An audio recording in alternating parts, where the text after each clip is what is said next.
Go to the link. Oh. It probably would be like a samurai guy. What do I do? A vest on. Live video? Yeah. Bringing in plain with swords. Not doing anything yet. I don't know what I'm supposed to hit. Online event. It says it starts at 2. So maybe because it's not 2 yet? Yeah, it could be. Although this is gone live. Would it be on your page? And it would be a light that would just light up the entire world. And he would hold it over the earth. That would be my tattoo. Okay, I guess we have to wait till. Thanks. I go to your page. Like a family tree. With him, his mom, his dad, his 2 sisters, his nephew, and his niece. I think that would be real cool. It would be from here. Okay. It says live. I'm going to push the play. That I would design would like fit the aesthetic. I would want to see a tattoo where like maybe Jamal It's pretty short. the ninja master, and then Richard. Oh, this is a just live. I'm kind of like surrounding him as like little ninjas too in his team. I think that would be a fun tattoo for him. It's a little slow. But I mean, it kind of does because it's related to like the martial arts. But no, this. that's a tattoo. I can draw, so what I would do is I would hire somebody to design a mashup, like Samurai Jack, Afro Samurai. Jamal, facial features, hair, all that. I'm doing good. Where's my stuff got messed up? Video. You doing a video? Did Molly do the video?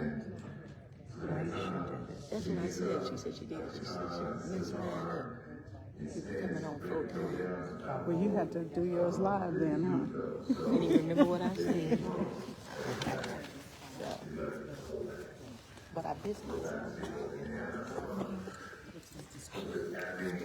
Hey, glad you made it. Fine, baby.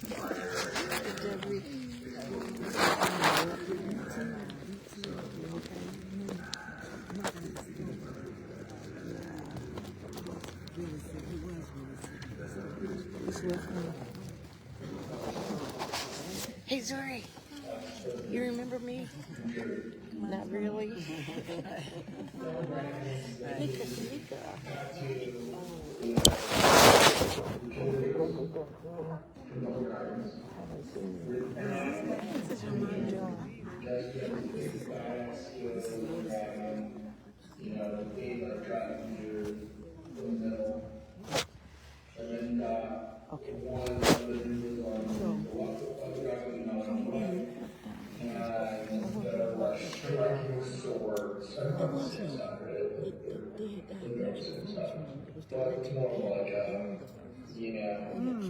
Like a more symbolic, like, hey, you know, battle type stroke the sword. They're not actually fighting each other. Yeah, better late than never. They're like striking swords, so it's like 2 swords, right? Like crossing, and then like the dragons in between. Fire, yeah, the one out.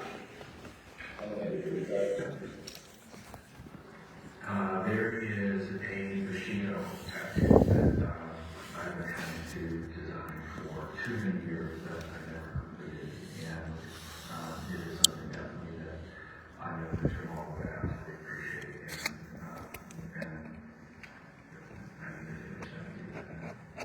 I picture a samurai coming forward like this, like in a tornado. Like all the stuff's not around, just chaos and the same practice versus like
who are here to join us in the back of the church.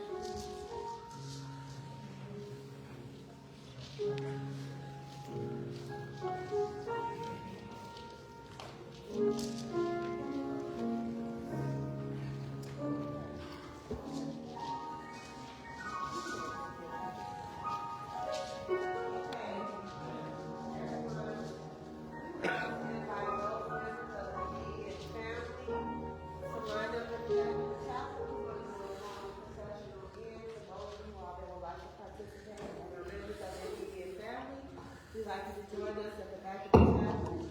Also, those who remain in the chapel, including the ones that we just invited to join the processional, can you take a moment to please silence your cell phone and all other electronic devices that you may have as well? Thank you.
3D studio.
Anybody is sitting there and put your chair all the way over next to my so I can get close up on you.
And so,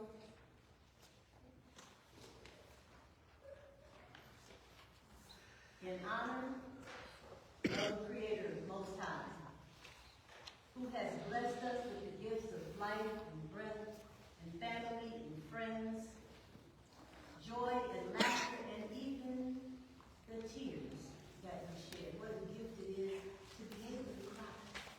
Can you imagine having to hold all that inside? That would be a greater pain than that which we experience to be able to let it out. And to have people care about us and care about the fact that we're going through that pain, to be there to support us and to love us. What a wonderful Creator is that has taken care of all those details, such that even our pain can be something that can help us to grow and to appreciate all the joys that we have. To the Creator who has blessed us with the fruits and vegetables of the earth, all the varieties of animals of the earth, all the varieties of people of the earth. If we would just have the wisdom and the courage and the love to embrace it all as part of God's creation. To this Creator, we ask Him for libation, and we ask you to respond with return from the Yoruba people of Nigeria, West Africa, Ashe, which is basically an affirmation saying so it is. And there's power in what you just said. And we know our words have power, don't we? Don't we? Because we know that with our words we can either lift each other up or tear each other down. And we need to keep in mind, like Jamal did, that sometimes we might say something in the heat of a moment that can hurt somebody. Not only in that moment before lifetime, but we can also use that same power to lift somebody up or to help somebody to find their life once again. And that too can last a lifetime. And so for our gift of words, our gift of the power to communicate to the Creator, we ask Him for the faith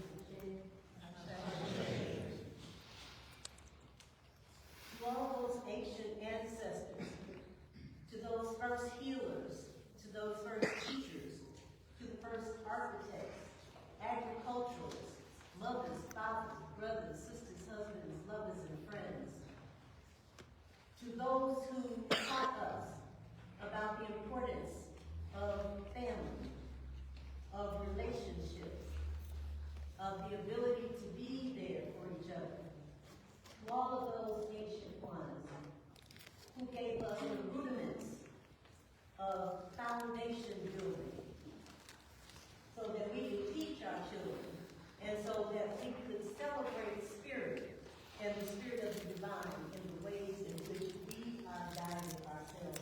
We ask Him for my to those ancestors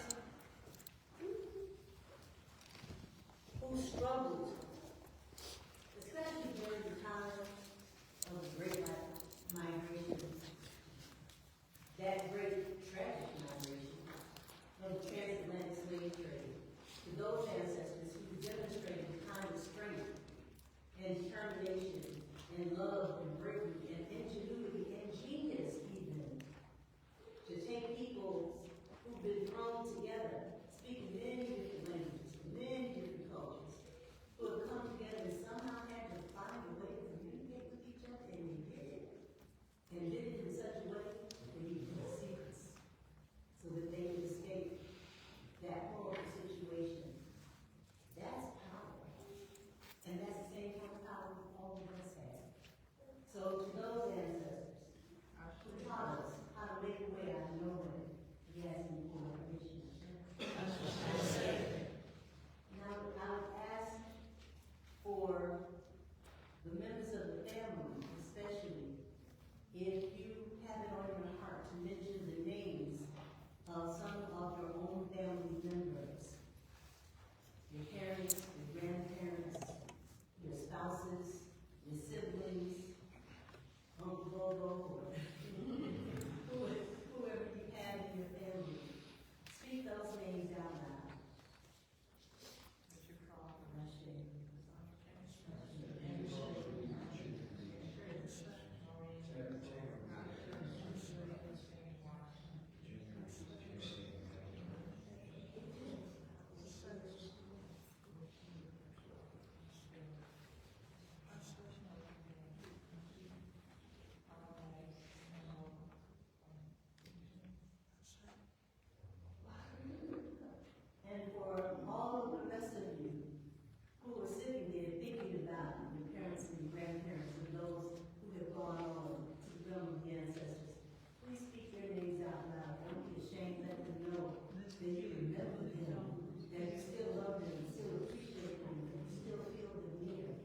To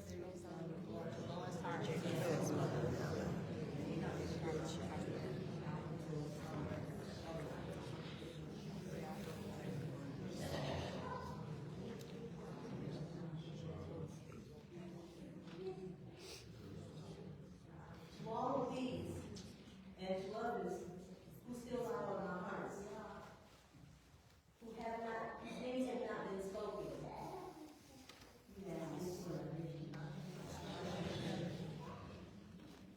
And last but certainly not least, to those yet waiting to be born, to those spirits lying in wait, we ask that we have the courage and the wherewithal to live life as we need to live it, that we are kind to each other, that we lift each other up, so that when they come into the world, the burden won't be quite so heavy on them, and they'll be able to pick up the mantle and lift us up and carry us forward. We ask you for that vision.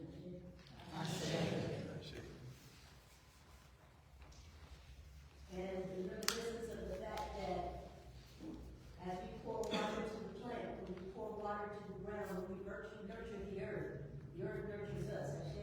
And when we think of our ancestors, and if we have a special time where we decide we're going to offer them a little bit of refreshment, that's all salvation is, it's a bit of refreshment. Then as we're thinking about them, then we remember words of wisdom, even words of humor. And we might recall something in any given moment that we really, really needed at the time. And so it is a wonderful gift to be able to have this ritual, which reminds us that our blessings are never ending.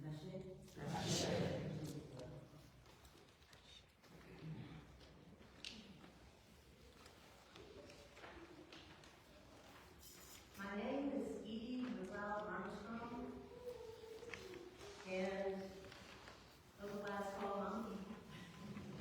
You got so many moms and pops up here. And it's just a wonderful thing. I'm grateful to be able to welcome you all to this gathering. And as we move through our ceremony today, of course, you'll have opportunities to offer your own thoughts and reflections, and we ask that you try to keep them to 2 minutes or less. And if it looks like folks are getting really, really kind of carried away, then I'll figure out something that my mama can kind of way to say, okay, now. So welcome. We will now have a prayer by Dr. Marilyn Evans. Is she here? She's coming. She officiated for Dad. Good afternoon. The psalmist has written, Lord, thou hast been our dwelling place throughout all generations. Even before the hills in order stood, or the earth received her frame, even from everlasting until everlasting, you, O Lord, have been our God, and evermore the same. For you are the source of our strength, and you are the place of our refuge. And so we pray. Almighty, merciful, and loving God, we come before your presence once again on this day. And as we come, O God, we come with thanksgiving in our hearts and upon our lips. We come thankful for the day itself, and we come thankful for Jamal Crawford. We come, oh God, thanking you for his life.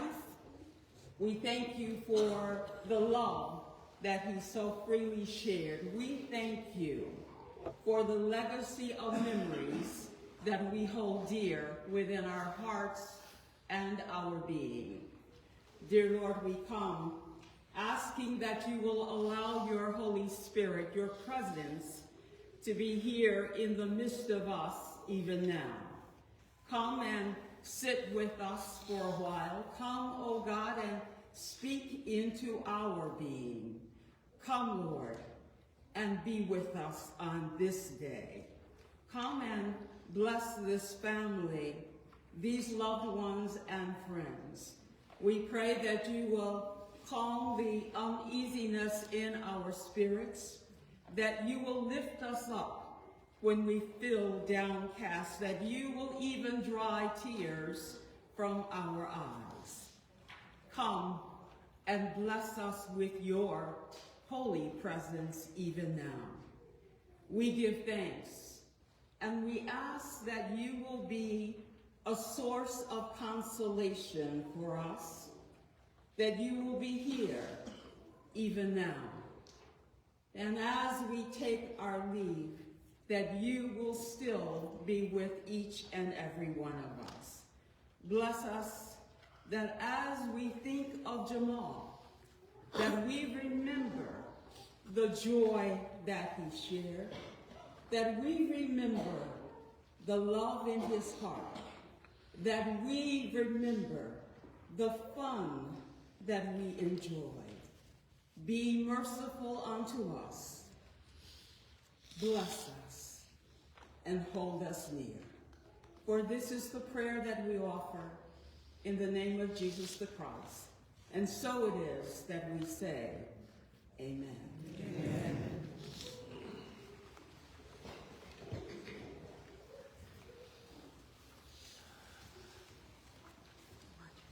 Thank you, Dr. Evans.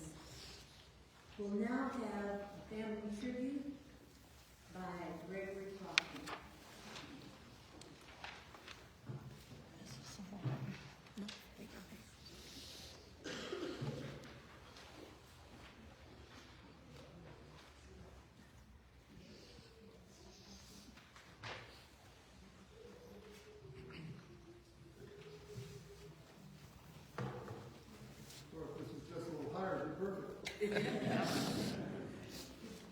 Now, please bear with me. Last night when I was printing out my notes, my printer decided to only print out half of my notes. So the remaining part I had to write out, and anyone that knows my penmanship realizes that it's illegible. So I'm hoping that I can get through it. In any event, my name is Greg Crawford. Good afternoon, everyone. I'm one of Jamal's favorite uncles. And what I'd like to speak to are the things that I think of when I think of Jamal. First of all, I really love his name. Okay? Jamal Kamau Crawford. And I didn't realize this, but Kamau means quiet warrior. And how appropriate. This is Jamal. I've seen Jamal as a gentle giant. I've always seen him that way. He's a big guy. Absolutely no question about it. But a very gentle soul. Very much so. What comes to my mind more clearly than when he was a young guy running around wreaking havoc was really the time that he decided to join the Air Force. And I remember one time in particular when he came home from basic training, and I couldn't believe the change. The change because he was buff. I mean, he had muscles, he was ripped. It was just awesome to see him in such great shape. When he returned from the service, and I think that he really enjoyed being in the Air Force. I think he enjoyed it, if for no other reason than he was stationed in Europe and he had the opportunity to travel and to see different countries and to experience different people. And this brought a lot of enjoyment for him. Now when he came back, there was something too that we realized. And what we realized is that this love for martial arts And I don't think as much from the standpoint of him becoming a martial artist, but I think probably more so from the standpoint of what it represented. And from that particular perspective, he had a huge interest in the Shaolin Kung Fu and samurai warriors. You know, and I was thinking, okay, well, what was it about, you know, these folks that just really spurred this interest? And he really, really admired not only what they could do with their bodies, but what they could do with their minds, okay? And the values that they had and represented. That curiosity really resulted in him acquiring a collection of different weapons, if you will, but more importantly, those unbelievable tattoos. He really, really, you know, loved those tattoos and would take any opportunity to talk to people about them as it relates to what they represented, and more times than not, they would represent some aspect of martial arts, samurais, whatever the case was. One thing that comes to mind a couple of weeks ago when my wife and I visited him in the hospital, I brought up the tattoos. I always like to bring it up because it always brings a smile to his face, and it did. He really lighted up, okay, laying in the hospital bed to review with us the tattoos. And I asked him which was his favorite, you know, did they hurt, all those kinds of things. And he was more than happy to answer my questions. With regards to his interest in martial arts, more specifically the samurai, what really stands out, I think, and what was key for him were their virtues. Their virtues are represented by and include loyalty, honesty, sincerity, and benevolence. And these clearly were some of the virtues of Jamal Kamau Crawford. So it was clear to me that he had those virtues.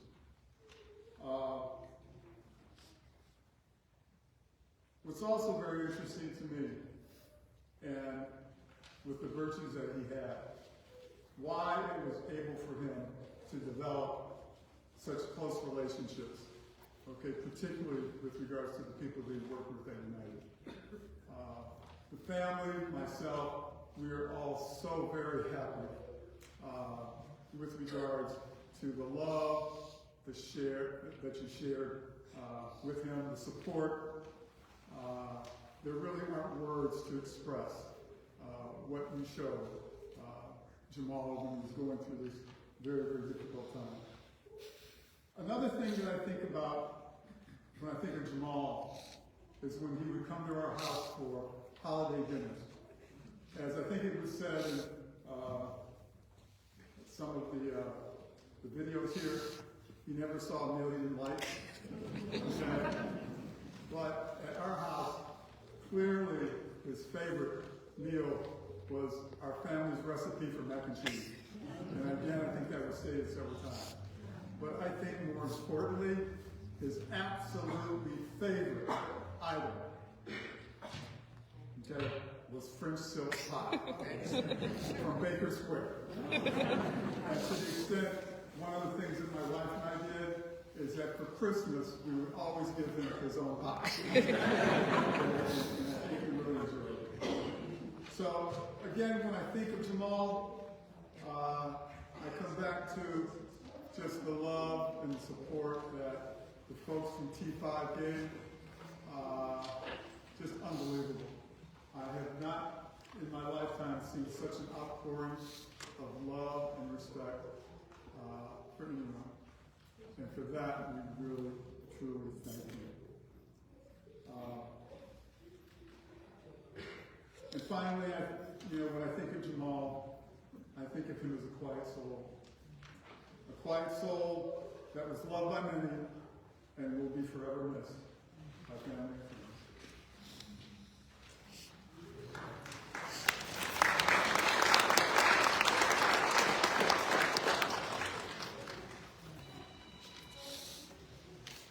Nothing like being able to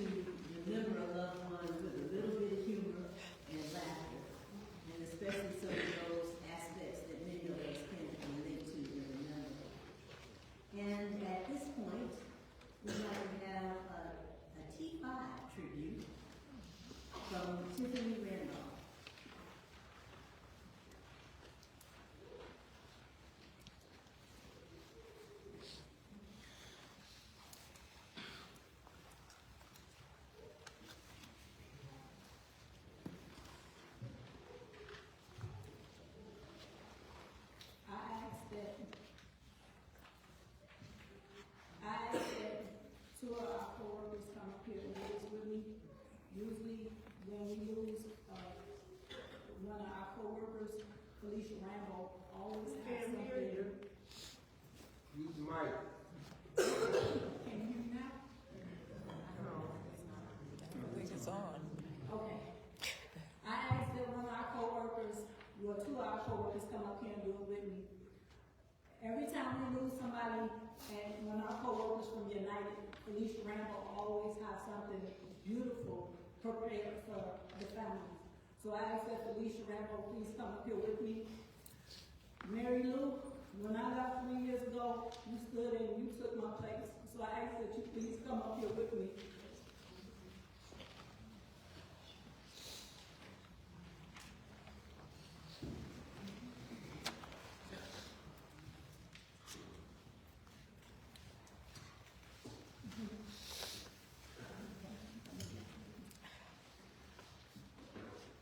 My name is Tiffany Randolph.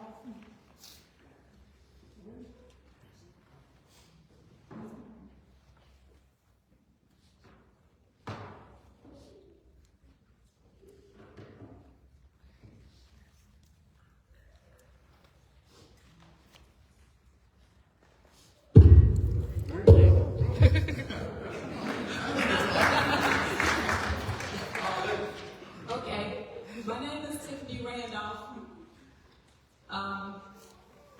I've known Jamal, I can't even tell you when we met Jamal. I don't know what year he came to International Terminal 5, that's T5, United Airlines.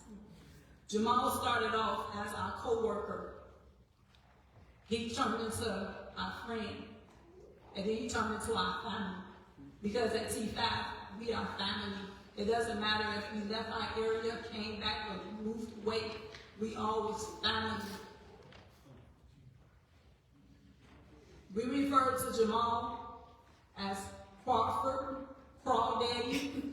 I call him Jamal Smalls. He called me Nerd. I call him Geek. And he was my protector. He was my bodyguard. He was everything. When you say gentle giant, he was the most gentlest, largest man I've ever met in my life. Tattooed up with swords and samurais, and would sit there and he would talk about the stars, the thorn darts, the stars. Then he would go like a collection, how he would just want to go buy more and everything else. When people would mess with him, Jamal he would get mad and this man would stomp around. But he didn't say anything, he didn't go off on anybody, and people would just like the most gentlest heart ever. And he'd say, Ted, I said, why are you letting people, Jamal, stand up for yourself? He said, if I put my hands on them, I'm not going to stop till they stop. And he meant every last bit of that. So that takes some strength for somebody to walk away from somebody, from people that's messing with him, and him to remain calm and centered, because he knew that he said out of his mouth that if I put my hands on them, they're not going to walk away. And I believed him. But for him to have that strength, that really says something about this man. All the way up to the day that he couldn't do anything else. He kept saying, I got to go back to work. He was one dedicated person to his job. I worked with him he was our ground person. We worked in really big planes, the 777, 777, 67. Jamal, we have big old freights. Some of those freights was over 5,000 pounds, 6,000 pounds. Jamal would literally take that and he would sling it onto the pallet. That's how strong this man was. So we knew that when Jamal was there, hey, no, it's okay. Calm down. Don't hurt her. Because everybody knew that Jamal was not somebody to play with. Even though he didn't say anything back. I thank you, Ms. Crawford, for allowing us to be a part of this journey with him. I thank you so much for allowing all of us to come to your house, to come to that hospital, and just be there with him, because we love that man just that much. just that much. And he loved us too. The midgets, if we knew, I know y'all name, but he referred to y'all as the midgets. And it was the most enduring thing ever, because he said the midgets, from the time we put y'all in headlocks, all the way up to he was getting so excited about that Domino's pizza that they messed up. When he was, what was that, back in September, when he was able to eat, he wanted that pizza, and they did not cut his pizza right. And he was like, yo, I need my pizza. I thank you for every last bit that y'all allowed us to be with him. Every last bit of it, because it meant so much, so much. He was our friend. And like I said, this man became our family. Our family. And to see him go through everything that he went through, I just say thank you. Thank you for allowing us to get to know him. Thank y'all for raising such a beautiful man. Jamal said to me, he said, Tiff, I need you to get everybody to know, to understand what I'm feeling, and understand that it's okay. He said, tell everybody that it's okay. He's okay. He said he's okay. He said that his daddy told him that a miracle was going to happen. He said that everybody know. You have to let everybody know that it's okay and I am ready. So don't be sad. And I ask that everybody rejoice in my man. But every moment, every second that we have with him, I say thank you. Thank you for blessing us with that man. Because he might not be here, but he's still with us. And he said that, Tiff, I'm not going nowhere. I'm always going to be here. And just like he said it to me, I'm saying it to you out of his mouth. He said he's always going to be here. So y'all remember him, hold on to every memory of Connie. That story that you told me, hold on to that. When you think about your brother, I need you to think about those stories, and I need you to laugh and cry. Because as long as you hold on to those stories, he is always with you. He's always going to be with you. I love y'all.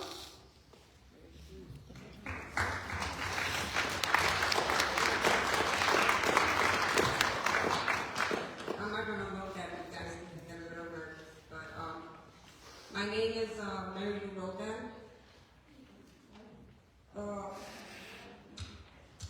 Today we gather here, not just to mourn the loss of a dear friend, but to celebrate the life of someone who meant so much to so many. Crawford was more than just a friend. He was a brother, a confidant, and a light in the life of a lot of those who had the privilege to know him. He was a friend you can always count on. He looked out for me, and I know he looked out for each and one of us in his own special way. Crawford had his way of making you feel seen, understood, and supported, no matter the circumstance. One thing that stands out to me was how much he loved my food. He always made sure to let me know how much he enjoyed it. And it wasn't just the food he loved. It was the moments.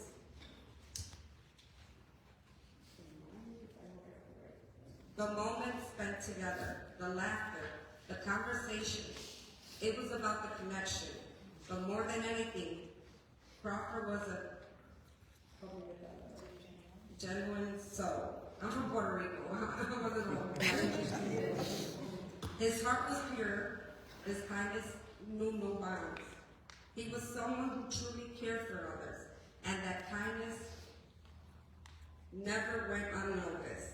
Crawford came into my life at a time when I lost my twin brother.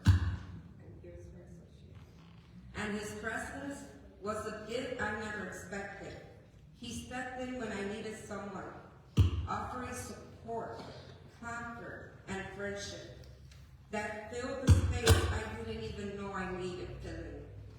I never forgot the memories we shared, the laughter, the conversations, the good times, and even the tough times.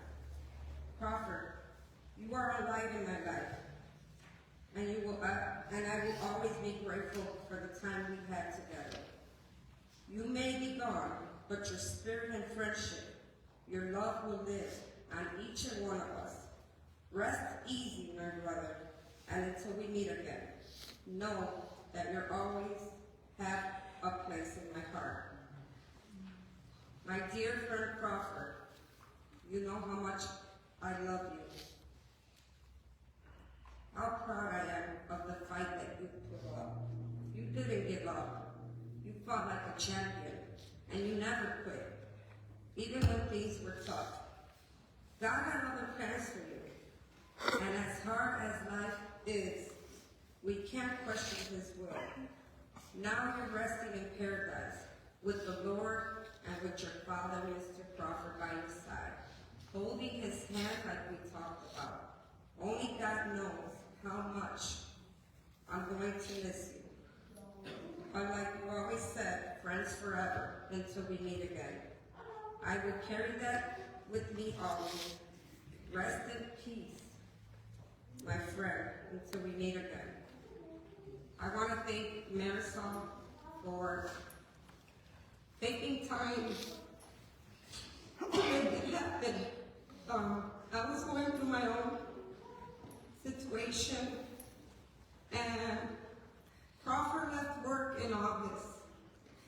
For my reasons, I was gone from work in September, and to this day I haven't been back to work, but I say that God works in His own ways, because by me and Crawford being off, that gave me the chance to just be there for him.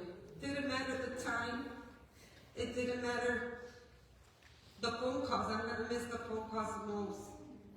There was one little story that I want to say, and this is it. When Illinois Masonic made a decision, and the wrong decision, to release Crawford from the hospital, and his mom already was home, and they said, I'm going to Uber Crawford, I called, and I said, if you Uber Crawford, not only channel 5297 Univision and Telemundo, there's no way you're releasing him. And if it's necessary, I picked up the phone, I called Jamal, Jarrell, and I told them, you and I will pick him up. And you know, Arlene, and I just had to do what I had to do. But I also want to thank you for raising such a wonderful man.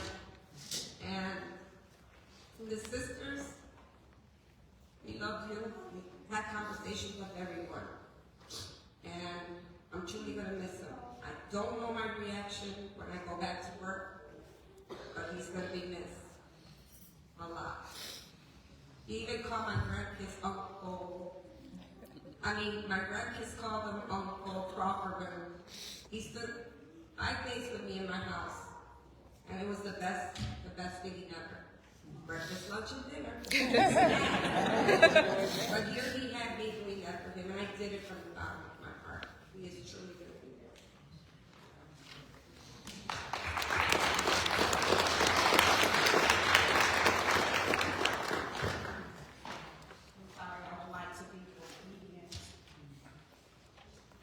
Giving our praises to God, who is ahead of my life and who I have my being and my movement.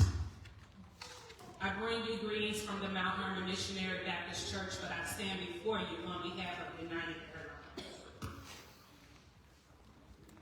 Will United Airlines and all its associates please stand?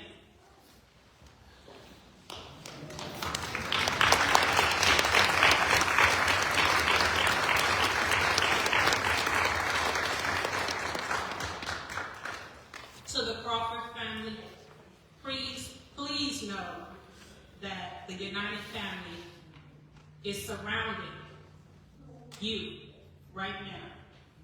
We're offering our thoughts our prayers, and words of comfort just for you. You all may be seated.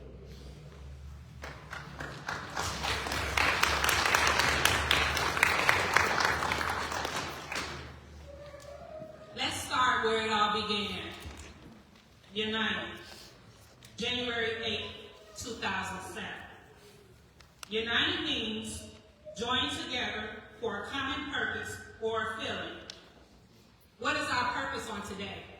And what are we feeling? Now let's travel a little further to international. International means relating to or more nations. It doesn't matter the ethnic background or where we come from, nor does it matter who we believe in. We're all here connected by the one common denominator, and that's love. We love Jamal. While talking to Jamal, our gentle giant, he said, I work several places at United, but international is where I belong. That's my home, and I'm amongst family. That's where I belong. Before I get into the word family, let's talk a little bit about the number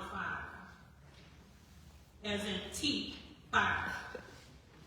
It's so powerful in the scriptures. It symbolizes God's grace, God's mercy, God's kindness, and his good favor. In Hebrews, it's about prayer and our faith. We prayed for a miracle for Jamal. We prayed that this cancer will stop invading his body. But our prayers weren't answered. Through our hurt, he's healed whole. There's no more pain. There's no more suffering.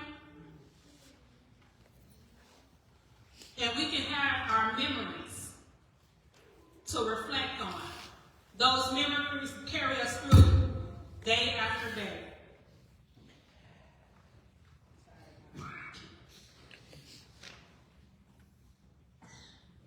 Now let's talk about the word family. Family is a group related by blood. No, not in the sense of matter of that's my mama, that's my dad, but blood. When you bleed, your blood look just like mine. So we became a family at T5. Another word, when I was looking up family, this came to mind.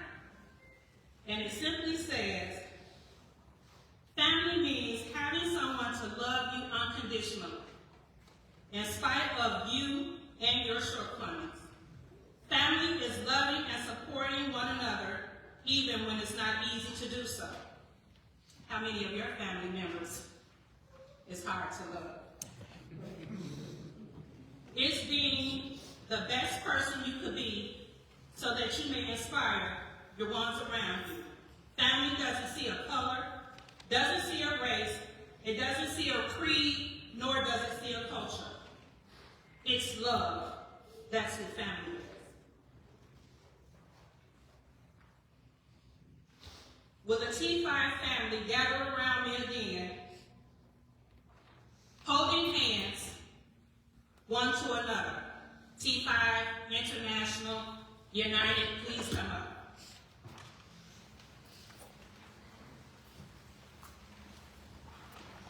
If we can form a circle, each hand hold a hand.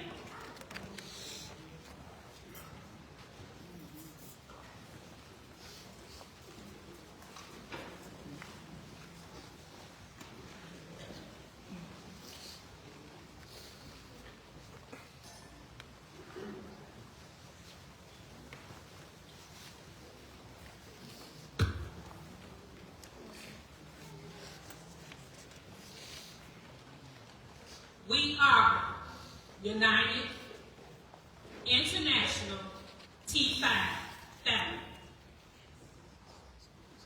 Even though our right hand is not here with us, you have your brothers and your sisters surrounding you. They're here to hold you up, encourage you, give you strength, and wipe your tears away. We're here to give you your final salute, Jamal. It's just farewell on this side. Job well done, our good and faithful brother. We salute you. May we all salute. A final salute.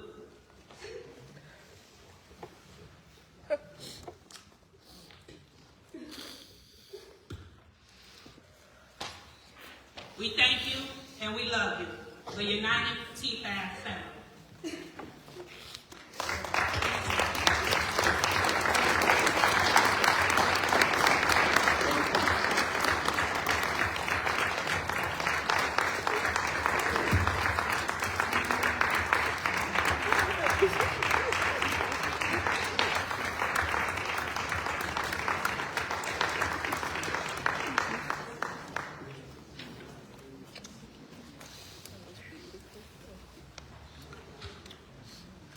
Wasn't that beautiful? Yes. What a beautiful tribute.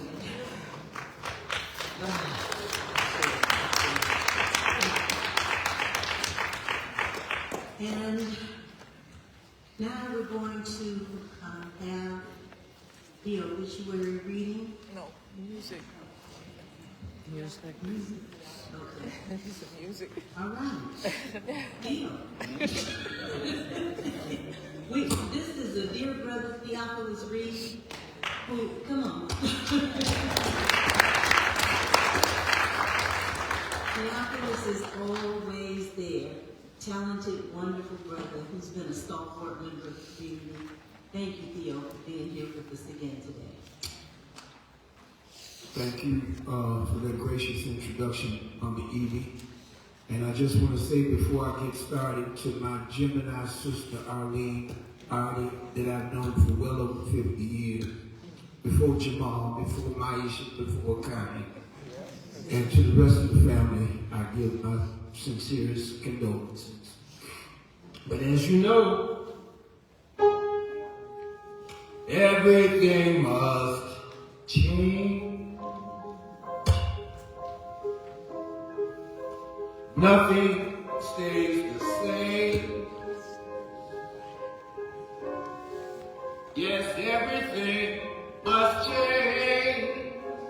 Hey, nothing and no one goes unchanged. Young become the old, and mysteries do unfold. 'Cause that's the way of time. Everything must change. There are not many things in life we can be sure of.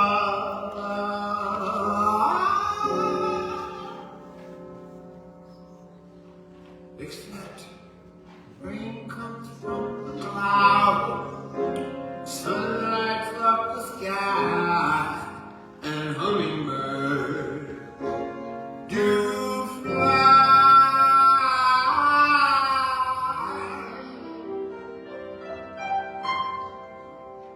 Winter turns to spring, a wounded heart will heal,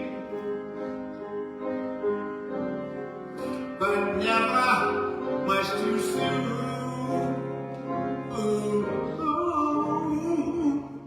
Everything must change. The young become the old, and mysteries do unfold.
And hummingbird do fly.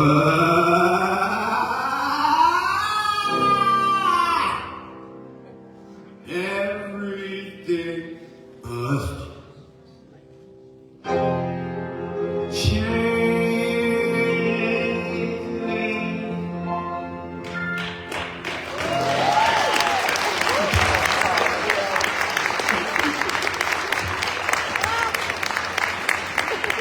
Thank you, Jamal.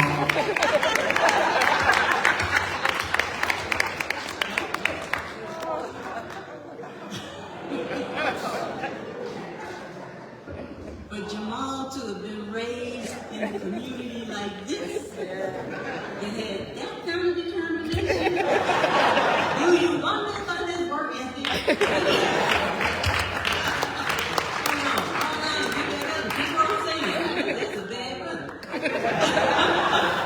And Jamal was a bad brother. As everybody has attested, is we're going to have a few more attestations. So again, we're going to ask you all as best you can to keep your comments within a couple of minutes. And so if you want to, just to kind of expedite things a little bit, if you'd like to offer some comments, if you'll come and stand over here, and then you can just go one right behind the other, okay? Please make sure that you introduce yourself, let us know who this is to come and offer this wonderful tribute, okay?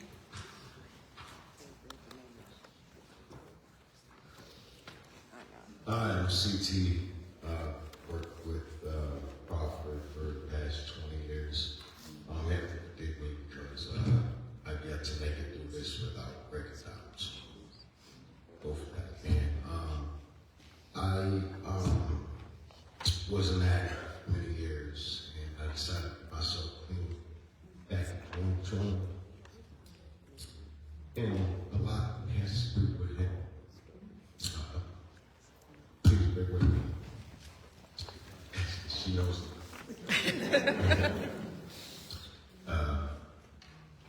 My brother, you're one of a kind. And starting journaling, kind of like to, kind of doing poetry, whatever they call it. My brother, you're one of a kind, truly a walking angel on earth. I hate that God has called you before your time. Talking with you makes me think from different angles. Hard for me to articulate these words within you painful. Some of this are both values, so possible. You bring so much positive energy to the table. Maybe through the thick glasses, you just can't see how much you make me grateful. It's gonna be a great day no matter what, is what you would say, bro. Walking through the door, work, the whole ready for glow. Knee pads on, ready to go. Look up, all we see is the back of your head, the cloud of smoke. First one out the track, they're locked set. Your work ethic is so epic, always on time no matter the weather. You had to be cold because the only thing you would wear in the winter was that sweater. You would say no, but one thing I know, you're a beast on the ground working, not money could do it better. I'll never forget that story you told me about you in the open bucket and the icing. That gut-wrenching laugh I heard for the first time when you told it will forever have me crying. Always a smile on your face. Your strength gives me so much encouragement and motivation. I love you, my brother. I cherish our laughs and our conversations.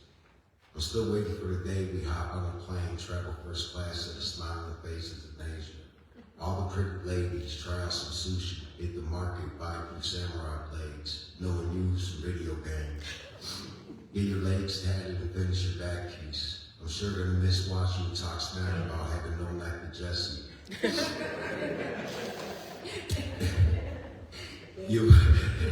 You are a shining star, just as bright as any in the galaxy. Seeing how strong you are right now, I hope one day I can be. I'm truly lucky and I look up to you so much. I call him Diddy since Daddy changed his name and then all this happened. As I had many names for him. It was Crawdaddy, it was Dizzle, it was Diddy. I mean, there's just so many. I'm truly lucky and I look up to you so much, Diddy, but trust me, my brother, it's much more than you being tall or standing 6'3". All these years, you never switch who you are. I'll never forget our talk that one night at the bar. Our words from the heart.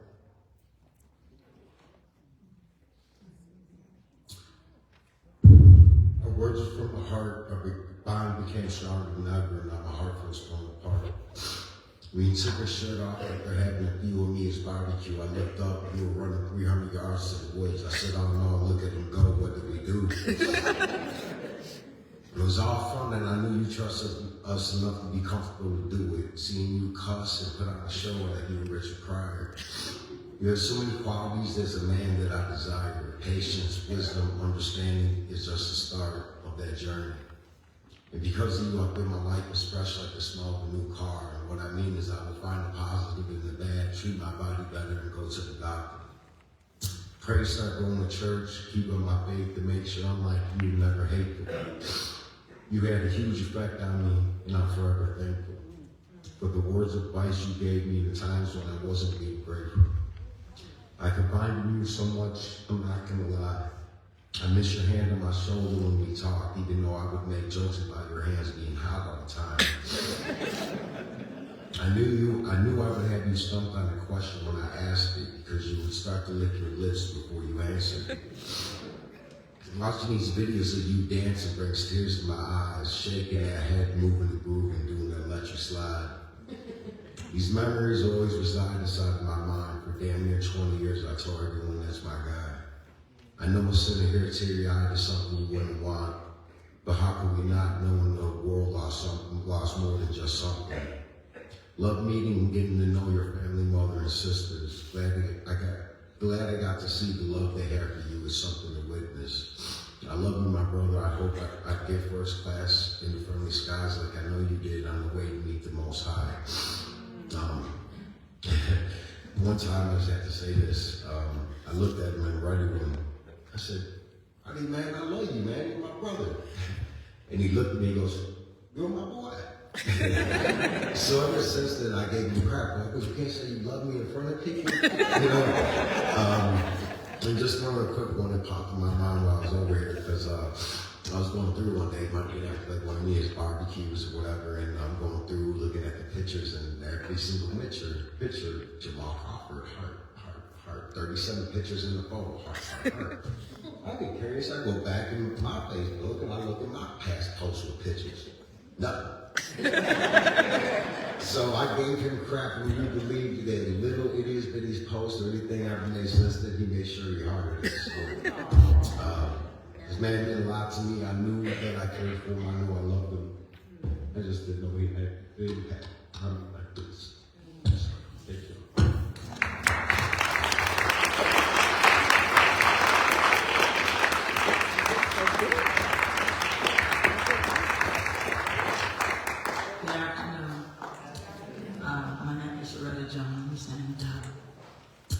I went to school with Artie, we did NIU, and so I'm going to ask the NIU family first to just stand up and let Artie know that we love being our family from 50 months years.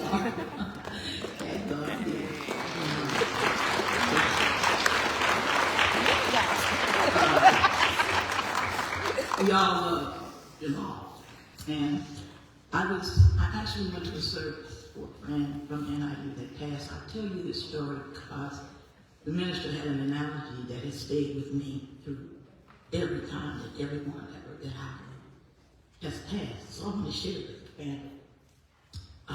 And he said, when you go on a cruise and your family take you to the boat, you can't go home with them because you didn't buy the ticket. But when you get there and the ship is getting ready to leave, you stay there and you watch the ship as it sails by. And the loved one is on the boat, they're saying, okay, bye. I'll see you, you know? And so we say goodbye, and the ship goes, and it keeps going, and then it goes over the horizon. And you don't see the ship anymore. But on the other side of the horizon are people that are waiting. There are people there who are waiting for him to come. So all the family names that you called, all the relatives, the mothers, your grandmother, your father, your ancestors, and everybody there is saying, oh, there he is. I said, he's coming. He's okay. And you wrap your arms around him. And so he's as much love there as he is on this side. So Jamal is at peace. And we must be at peace. Because we all love him.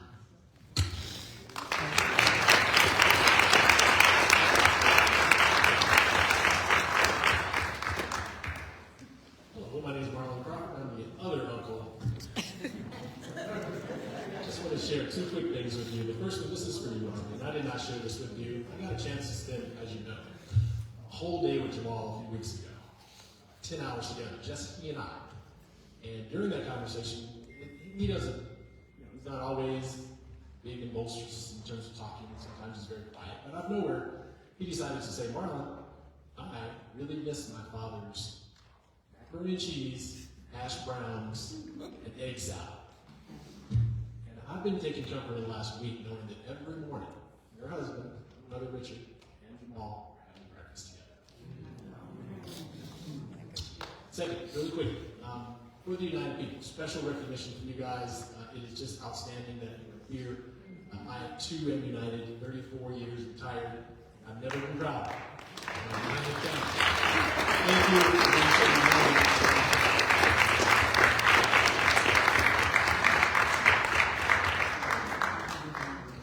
Good afternoon. My name is Ernest Deloney, retired from United. Being the lead there, as a lot of co-workers know, that we were short of manpower quite a bit. And I would get help to come over to help me out in my situation. And anytime I would see Jamal's name on the manpower, I knew I had a good guy. He was a gentle spirit, gentle soul, kind individual. And to the family, I offer my sincerest condolences, and I would like to say that I'm more than pleased to be able to have met him and interacted with him. And he'll be missed by everyone. Thank you very much.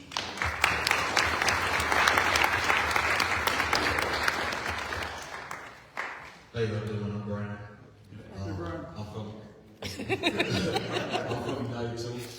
When I first met Jamal, or Crawford, I don't call him Jamal. When I first met Crawford, it was 2019. I first went to T5. I was trying to clock in. I didn't know where I was going. I was thoroughly confused. I was late to work. Crawford came up to me. He's standing next to me. I'm like, well, who is this 6'3" dude standing next to me with all these tattoos on his hand? I got tattoos myself. That's how we ended up getting cool. But I'm not gonna keep y'all long. The last memory I got from Crawford was from his birthday, 2023. Me, Mary Lou, La Maria, we all got videos of Crawford dancing. Anybody know Crawford don't dance for real? But when Crawford danced, he got one of these going. So, but I always call Crawford a bully. I swear I ain't do nothing wrong. But I always call Crawford a bully. So my ladies in the back, every day I went to work, I had 4 pins on my chest in my vest. I was a lead. Crawford been in United longer than me. So when they put him on my team, I didn't want to tell Crawford what to do. I'm 6 feet tall. I'm 180 pounds. He stepped next to me. Hey, Crawford, go do this. Oh, I'm not going to do that. So I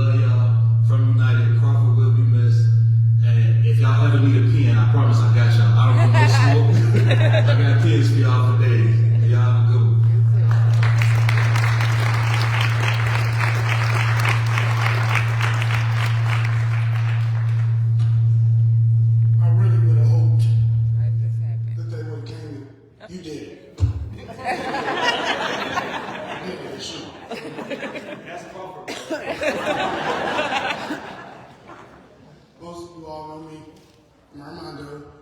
Call me Doe for short, streets. I got all kinds of names. I do work for United. Family, my deepest, sincerest condolences. I mean, this man was, as you can hear, this man was awesome. When I say awesome, awesome.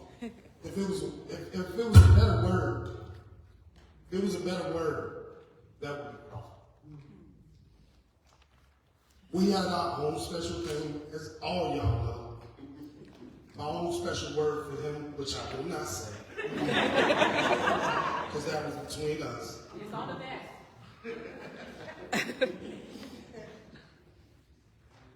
It's so many things, you know, that we can say about it over and over and over and over and over.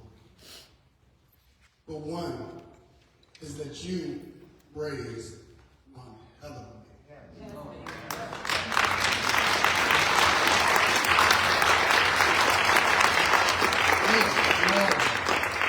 Over and over and over for this year. His work ethic, his kindness.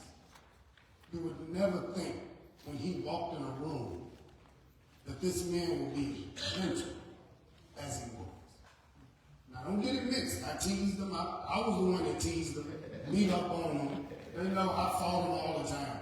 But it was a fight of love because I never wanted to see nobody ever do anything wrong or bad to him.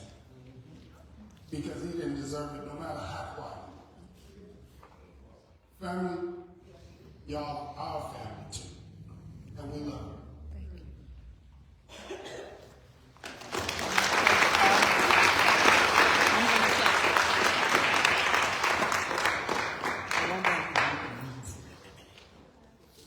We are actually we have moved into the repast time. Okay. So you wanted us to be over there by around 3? It doesn't matter. It doesn't matter, we good? Yes. Okay. These tributes are just so wonderful, you know? And, but it looks like we're just about done. Maisha, you wanted to say something? Oh. Yeah, the new passes. Our son, Rose's son in Australia.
So as not to waste airtime,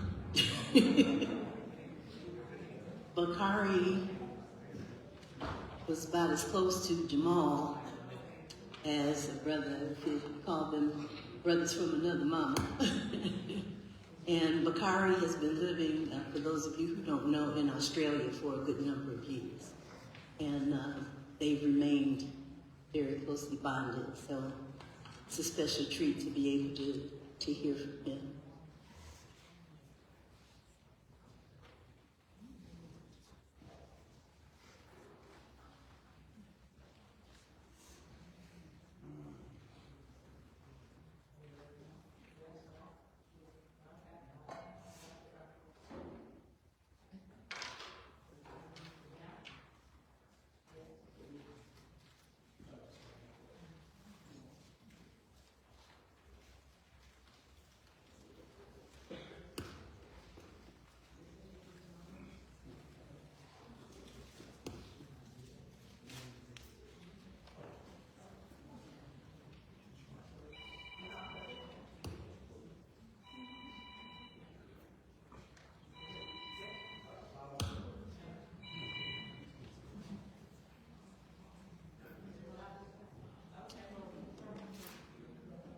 while they're getting that together, Jamal was one of many sons that I had.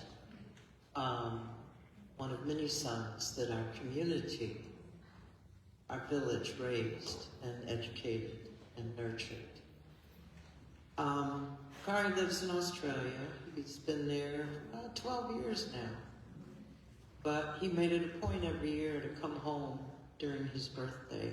And he always looked forward to seeing Jamal. He and Jamal were so close. And Jamal was my godson. And I'm so thankful for all of the admiration and the tributes that his co-workers have lavished him with. And I could not disagree with anything they said. We all love Jamal, spent many, many holidays together, our annual Christmas Eve, decorating the tree and all the Kwanzaa ceremonies at Artie's house and my house. And we cherish his memory. We love him, and we'll always hold him in our hearts. He'll always be here, Artie. Love you.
Right, that was something special.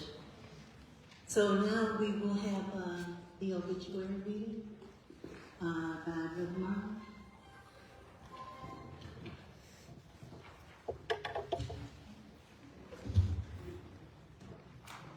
Jamal Kamau Crawford was born on November 14, 1976, in Indianapolis, Indiana, a proud bicentennial baby, Arlene Sylvia and Richard Jerome Crawford. From an early age, Jamal exhibited a vibrant energy, always playful, caring, and full of life. He was a dependable older brother, a cherished hero to his two sisters, Aisha and Kamau. His childhood was marked by kindness and a deep sense of loyalty to those who he loved. Jamal's education began at New Concept Development Center, whereas his foundation of community and care was established. He went on to attend Shoesmith School, Lewis Worth, and later graduated as a Franco for Kenwood Academy in 1995. After high school, Jamal pursued his studies at the University of Illinois at Chicago and George Washington Community College. Oh, sorry, Harold Washington. President's on the line. Harold Washington Community College. His passion for serving others led to his enlistment in the United States Air Force in 1998, where he quickly proved himself to be a dedicated and hardworking individual. During his time in the military, Jamal completed basic military training, 271 hours as a supply management apprentice, and additional specialized training in Airman Leadership School and supervisory safety training. His service took him overseas to Mendenhall Air Force Base in Suffolk, England, where he enjoyed exploring European countries, including France, Germany, and Scotland.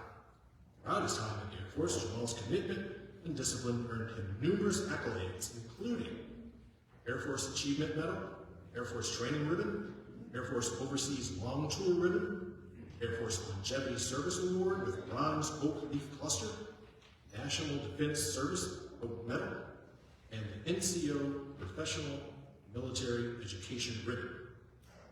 Global War on Terrorism Service Medal, Airport Outstanding Unit Award, 1 Bronze Oak Leaf Cluster, and an Air Force Good Conduct Medal with 1 Bronze Oak Leaf Cluster.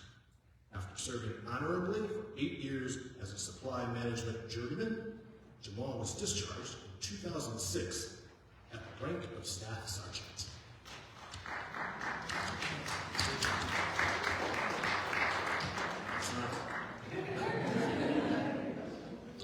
Upon his return to civilian life, Jamal began to work for United Airlines at Chicago's O'Hare Airport in 2007.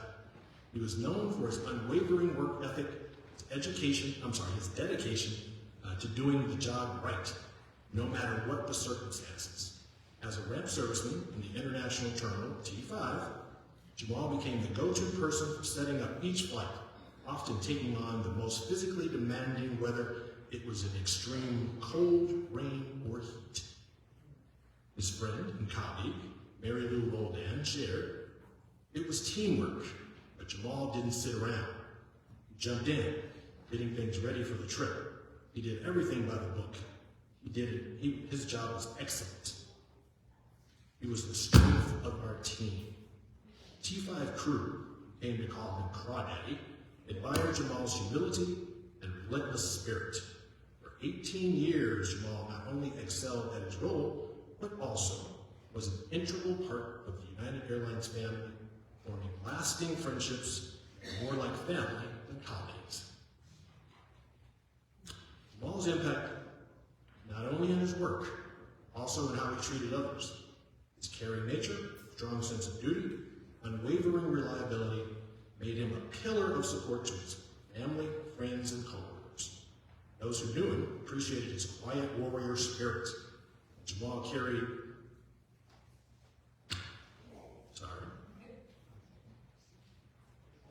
carried, he was always focused, always present, and always ready to lend a hand. Jamal passed away on January 31st, 2025, leaving behind a legacy of hard work, kindness, and loyalty. His memory will continue to live on in the hearts of those who have the privilege of knowing him.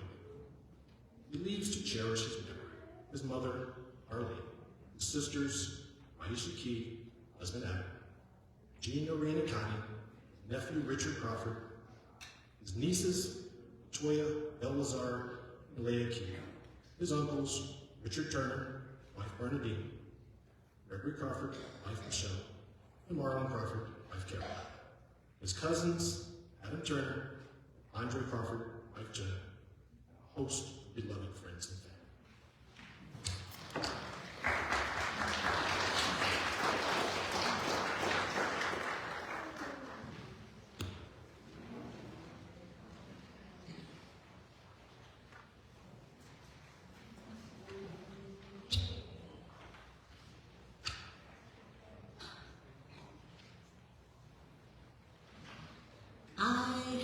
Again, I'm Edie McLeod Armstrong, and I was both humbled and felt greatly blessed for Mama Art, as inspired by Mama Rose, to ask me to provide this eulogy for Jamal. My daughter Ayana, Rose's children, Artie's children, and those of many here were all raised together in our independent African-centered school, New Concept Development Center, nearly 50 years ago. And at this point, Mama Safisha is still here. Is she still here? Okay, well, I want to acknowledge her anyway. And Mama Soyini, is Mama Soyini still here? I think she's setting up food in the back. But in any case, these are two women who helped to establish New Concept Development Center. And we're grateful that New Concept evolved into Betty Shabazz International Chartered School, 178th and Ellis, allowing for the continuing education of our children up through 8th grade. We're also grateful that its sister school, Barbara Sizemore, we're blessed to have the opportunity to be housed right next door to this property of St. Benedict the African Catholic Parish. And look around you. Isn't it beautiful? So every time we're going to have another homegoing, people say, well, what do you think we ought to have? No, we need to do the same thing. You know, because, I mean, I remember when I first walked in here, this place just felt so much like home. There's a sweet spirit in this place. And you don't have to be Catholic to feel it. It's just there. And if you're open to it, you can receive it. But it's people like those of us who are attracted to a space like this who have nurtured Jamal to contribute to him being the kind of person that he was.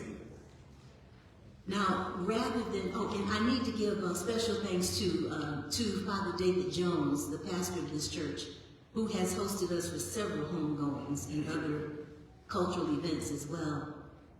So trying to minimize how much overlap there is with other things that have been said. There will be some repetition, but I wanted to offer a few reflections that might not have been included. Now, we know that the celebration of someone's life is not simply about that person alone, but also how that individual impacted others, and I think we got a really good sense of that today. Ashe? What did they bring to the table? What did the person that we're celebrating bring to the table? And how did that individual help to identify, highlight, and reflect the beauty and power within others that at times can feel lost, elusive, or obscured? We live in a society that too often values things or belongings more than people. In the process of acquiring such things, one can easily lose sight of the gifts that we are to the world. Jamal was a gift to this world. And you know how people often talk about apples not falling far from trees?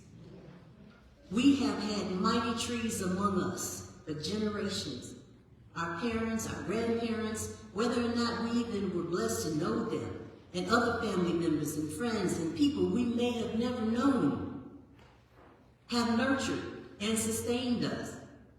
This has been done not only with their provision of the items needed for physical nurturing, but also by providing the insight to nurture ourselves and each other, to appreciate the nature and beauty all around us, to celebrate life and living in all of its forms, and to know and to share great joy.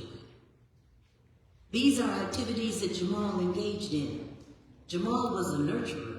Just his presence could be a calming, soothing balm. I remember when he was small, he was like an old soul.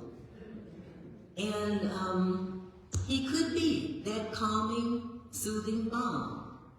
And I'm grateful that he carried it on into his adult life as well. His laughter, his sense of humor could come at just the right time. And sometimes it might even surprise you. His work ethic, his sense of honor and integrity, and the way he loved inspired many around him to know their value, to know their worth. It's interesting at times to note the kinds of things that inspire us, that lift us up, that help us to feel whole, connected. When we are truly blessed, our parents and others around us contribute to this process. The ways in which we choose to use our kuumba, our creativity, can provide inroads to the soul. These journeys can help us to see the beauty and purpose in all things, how we are all connected, and how we feed each other the life force of the divine. A great example is Jamal's mom, Arlene, who many of us lovingly call Artie. Most of you are likely aware that Artie is part of a women's visual arts collective, along with Mama Rose, called Sapphire and Crystals. These women for more than 36 years have provided artistic works in just about any form imaginable, and have won awards and accolades that inspired them and many of us to create even more beauty and more meaning. And as some within Sapphire and Crystals have explained, the stereotypical image of the character called Sapphire, who supposedly represented someone who was rough and hard and what some might consider to be uncouth, was a character who, from a different perspective, was a reminder that it has always been necessary for many of us not to be rough per se, but adamant, insistent on being worthy of respect and for being who we are. And not necessarily hard, but firm, standing our ground with a sense of conviction and kujichagulia, or self-determination. And there is indeed beauty and power in knowing who we are and for giving ourselves permission to be exactly that. Just like the sparkle of a sapphire, there's beauty, power, and honor in the nature of that stone. And Jamal was a gem beyond compare. I'd like to close these comments with a recognition of how he was a connector among people and had the ability to make everybody feel comfortable. And if they couldn't find a sense of home in anybody else, they seemed to find a sense of home in him. And people connected from other cultures. So what I'd like to do is just share a short song that honors some of our Spanish-speaking cousins from around the world. And this is a song that speaks to the beauty of Black people, of all colors and shades, and no matter where they're from Cuba, Puerto Rico, Brazil, no matter where they're from countries in Africa, no matter where they're from, we've all known a certain kind of journey, a certain kind of history that connects us all. And the song says that we've known great pain, but we've also known great joy. We have our own rhythms, we got our own moods, but we are embracing each other as part of the human family. So the song was one that was written by a Puerto Rican by the name of Ite Alonso. And it says, las caras lindas de mi gente negra son un desfile de melazano que cuando pasan frente me alegra de que negrura todo el corazón. Las caras lindas de mi raza prieta llenan de llanto, de pena y dolor. Son los verdades en la vida griega, pero que llevan junto mucho amor. Somos la melaza que ríe, somos la melaza que llora, somos la melaza que llama y en cada beso es conmovedora. Por eso vivo orgullosa de su colorido, somos de tu amable de clara poesía. Tienen su ritmo, tienen melodía, las caras lindas de mi gente negra. Tienen su ritmo, tienen melodía, las caras lindas de mi gente negra, las caras lindas de mi gente negra, las caras lindas de mi gente negra.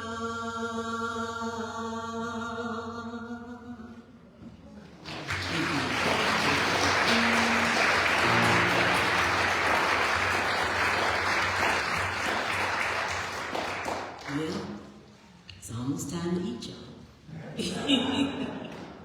We got Sister Shanta Nurula. And our children, Shanta's children, were raised with our children too. And Shanta is the one who inspired me to become a storyteller. Come on over here, girl. Let's give it up. Shanta Nurula.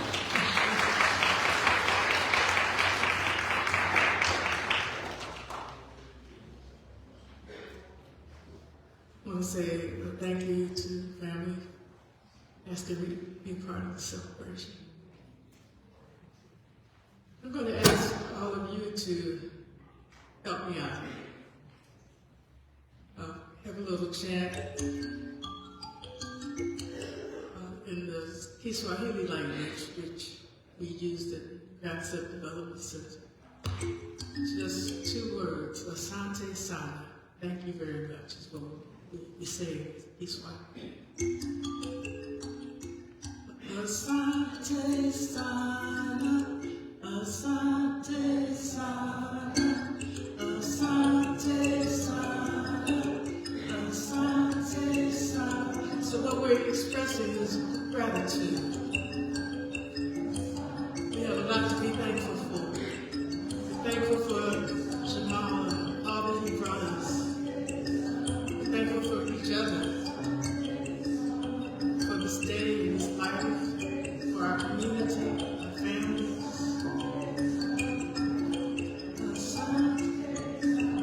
My true gratitude is one gratitude.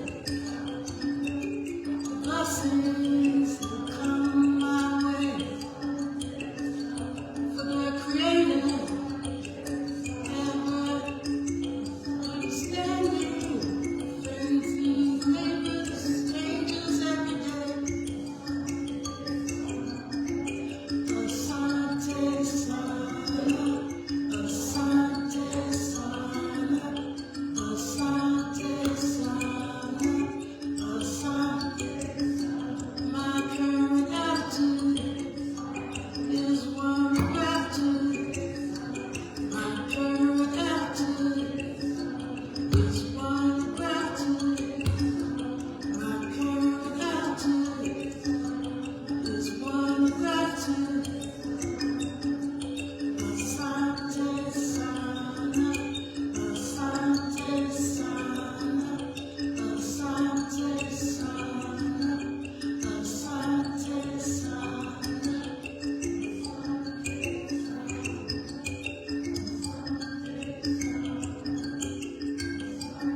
celebration of the life of Jamal Crawford, called Daddy, and all of the wonderful names he was referred to. I ask you I thank you on behalf of the family, again, everybody be here, and ask you to just hold on to that love, hold on to that energy, and make sure you continue to nurture yourself with it, what it is that he shared with you, and that you share it with others as well. So, does anyone from the family, Artie, anybody want to say anything at this time, or?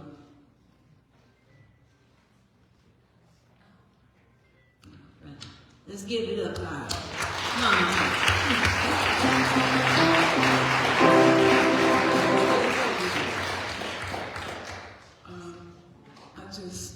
Asante Sana to everyone here today for coming out for my son, celebrating his life, and letting me know how much you loved him. Really appreciate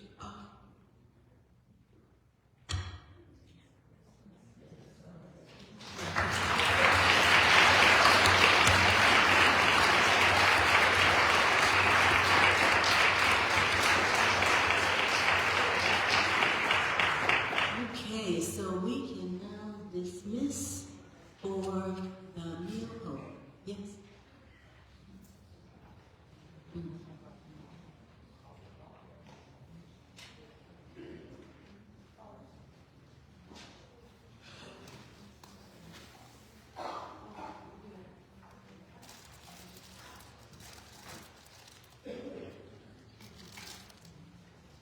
Friends, family, and guests, this does conclude the chapel service this afternoon. The family does have a repast prepared immediately following this service.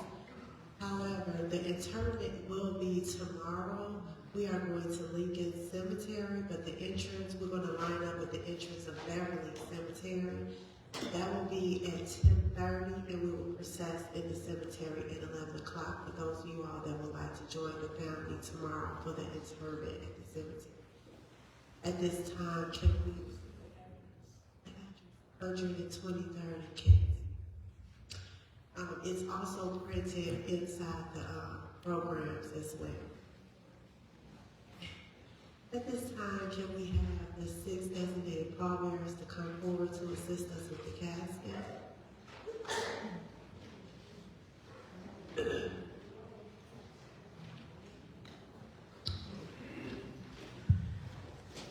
Also,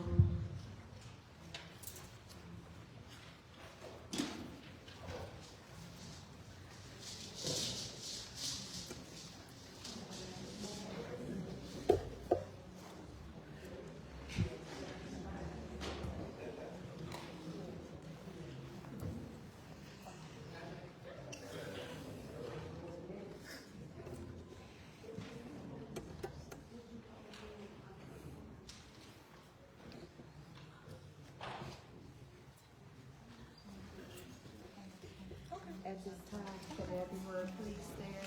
Can't take it too I was going to want our contact. Come on, old lady. Third time the charm.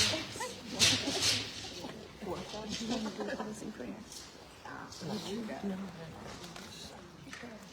Sorry.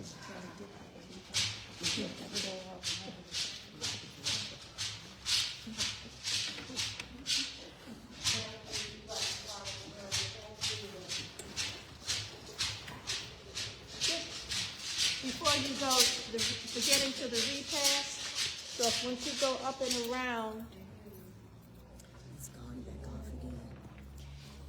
you're gonna go up and around this way, and you'll see a door. You'll be going through the patio, so you'll be going outside. And just on the other side, the door is open for the repast.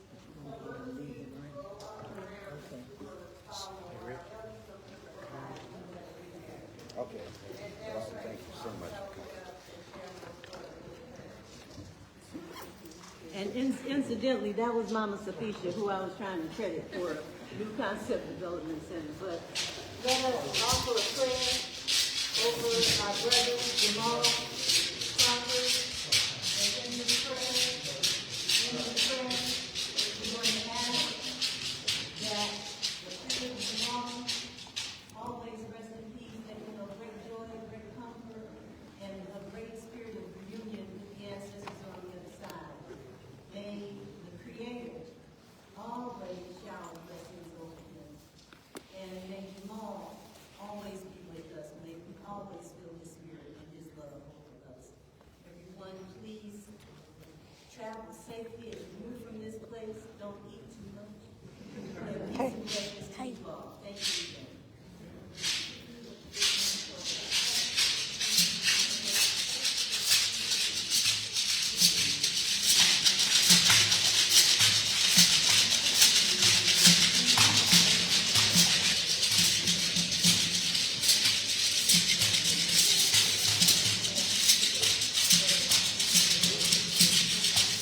else she left out?